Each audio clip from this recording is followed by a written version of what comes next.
রাসূল সাল্লাল্লাহু আলাইহি সাল্লামের কাছে কিছু যুদ্ধবন্দী আসলেন। ফায়দা ইমরাতুম মিনাস সাবি, যুদ্ধবন্দীদের ভিতরে দেখা গেল একজন মহিলা কদ তাহাল্লাবা সাদিহা তাসআ, মহিলাটির স্তন থেকে দুধ ঝরঝর করে ঝরে পড়ে যাচ্ছে। মহিলাটির স্তন থেকে দুধ ঝরঝর করে পড়ে যাচ্ছে। ইজা ওয়াজাদাত সাবিয়ান ফিস সাবি, মহিলাটি যুদ্ধবন্দীদের ভিতরে দুধের বাচ্চা খোঁজার জন্য ব্যস্ত হয়ে পড়েছে। আখাযাতহু, যখন বাচ্চাটা পেয়ে গেল, ইজা ওয়াজাদাত সাবিয়ান ফিস সাবি, যুদ্ধবন্দীদের মধ্যে যখন দুধের বাচ্চাটা পেয়ে গেল, মহিলাটির দুধের বাচ্চা ছিল কিন্তু হারিয়ে গেছে, যার কারণে স্তনটা দুধে ফুলে ফেপে আছে, স্তন থেকে দুধ ঝরে পড়ছে। কেন? বাচ্চা হারিয়ে যাওয়ার কারণে বাচ্চা দুধ খেতে পারেনি, দুধ জমা হয়ে স্তনটা ফুলে ফেপে আছে, স্তন থেকে দুধ ঝরে পড়ছে। মহিলাটি যুদ্ধবন্দীর মধ্যেই দুধের বাচ্চাকে খুঁজতে লাগলেন, কোন দুধের বাচ্চা পেলে দুধ পান করাবেন। একজন মায়ের সন্তানের প্রতি কত দয়া থাকে, এই হাদিসটা তার প্রমাণ। যদিও সন্তান তার নিজের নয়, নিজের সন্তান হারিয়ে গেছে, দুধ খাওয়াবেন, অন্য কোন সন্তানকে তালাশ করছেন। খুঁজতে খুঁজতে যখন পেয়ে গেলেন, আকাযাতহু ফালসাকাতহু বিবাতনিহা, মহিলাটি পাওয়ার সাথে সাথে কুলে উঠিয়ে নিলেন, ওয়ারদাআতহু, দুধ পান করাতে লাগলেন।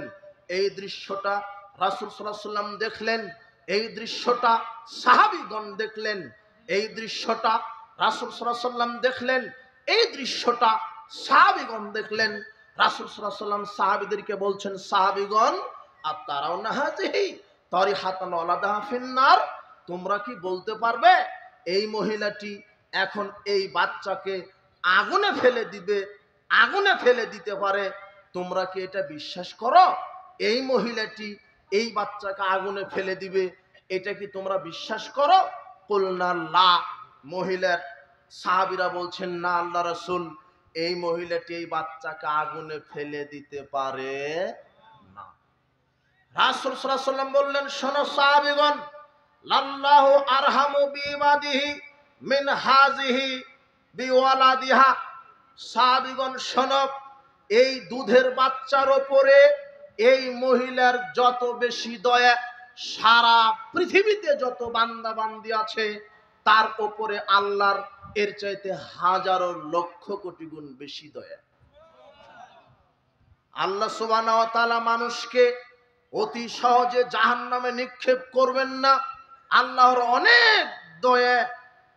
আবু হুরায়রা রাদিয়াল্লাহু তাআলা আনহু বলছেন, রাসূল সাল্লাল্লাহু আলাইহি ওয়াসাল্লাম বলেছেন, ইন্না লিল্লাহি মিয়াতা রাহমাতিন, আল্লাহর নিকটে 100টি দয়া আছে। আনজালা মিনহা রাহমাতান ওয়াহিদাতান বাইনাল জিন্নে ওয়া বাইনাল ইনসি, 100টি দয়ার মধ্য থেকে একটি দয়া মানুষের উপরে নাজিল করেছেন, জিন জাতির উপরে নাজিল করেছেন।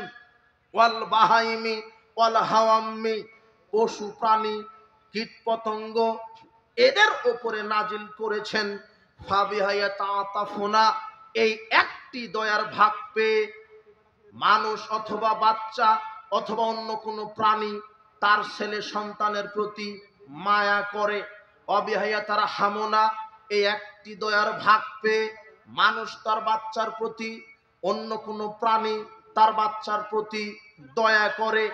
তাআতিফুল ওয়াহশালা ওয়ালাদিহা, নিকৃষ্ট যেগুলি প্রাণী আছে, কুকুর, শূকর, সাপ, নিকৃষ্ট প্রাণীও, কুকুরও তার বাচ্চাকে আদর করে, সাপ তার বাচ্চাকে আদর করে, গাভী তার বাচ্চাকে আদর করে।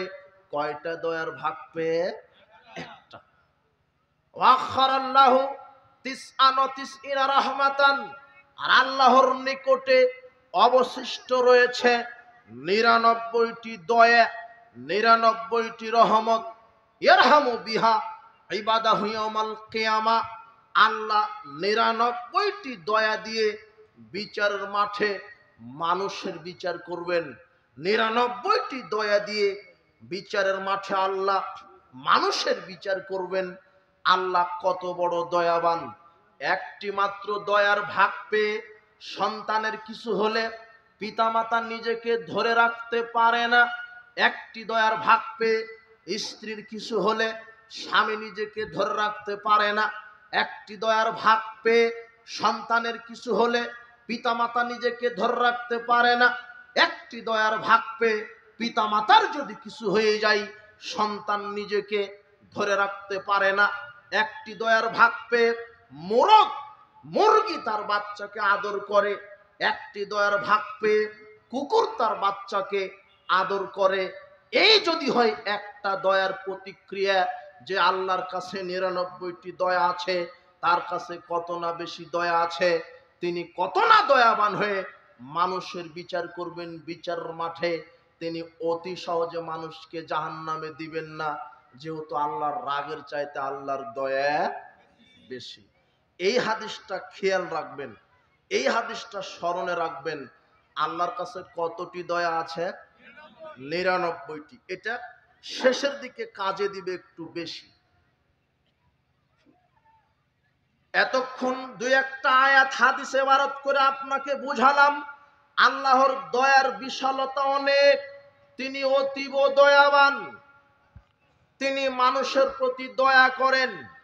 তিনি অতীব দয়াবান, তিনি মানুষের প্রতি দয়া করেন। তবে এখানে আরেকটি কথা আছে, সূরা ফাতিহায় আমরা বলি আর রহমানির রহিম, যিনি দয়াবান অতীব দয়াশীল। যিনি দয়াবান অতীব দয়াশীল। আর রহমান হচ্ছে দয়াবান, আর রাহিম হচ্ছে অতীব দয়াশীল। দুটাই প্রায় সেম কথা। একটা হলো আর রহমান, আর একটা কি?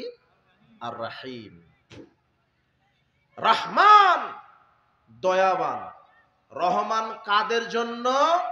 পৃথিবীতে, আকাশে, জমিনে, জীববস্তু, জড়বস্তু, কাফের, মুশরিক, ইহুদি, খ্রিস্টান, হিন্দু, বৌদ্ধ, মজুসি, মুসলিম, নারী, পুরুষ, ছোট বড়, কুকুর, সিগাল, সাপ, ব্যাঙ, জড়বস্তু, জীববস্তু যা কিছু আছে